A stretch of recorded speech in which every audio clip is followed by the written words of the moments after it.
did elect a new mayor tonight. That's right. Incumbent Mayor Frank Brocato has conceded the race to Police Chief Nick Derzis.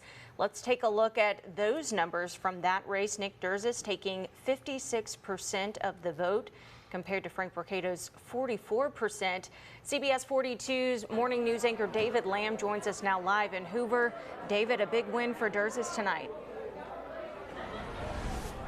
Absolutely, Carly. The Derzis campaign confirming just moments ago that two-term Mayor Frank Brocato calling Nick Derzis a little while ago, congratulating him on the win and conceding this race. It's quite a feat what Derzis actually pulled off, defeating an incumbent, a two-term mayor. Derzis, this atmosphere here at the Hoover Randall House, the moment those returns started coming in, you could just feel the energy, a big crowd here. Certainly Derzis in his campaign speech at the end, celebratory, excited about this opportunity. We spoke with him after about what this win feels, how it feels for him. What a night, what a night.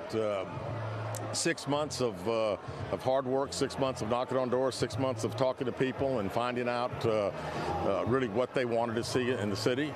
And I think a lot of our message resonated with transparency and accountability. And really, I'm kind of almost lost for words. I'm just so excited about it, and I look forward to the next 4 years. A new star for the city of Hoover, live in Hoover. David Lamb, CBS 42 News.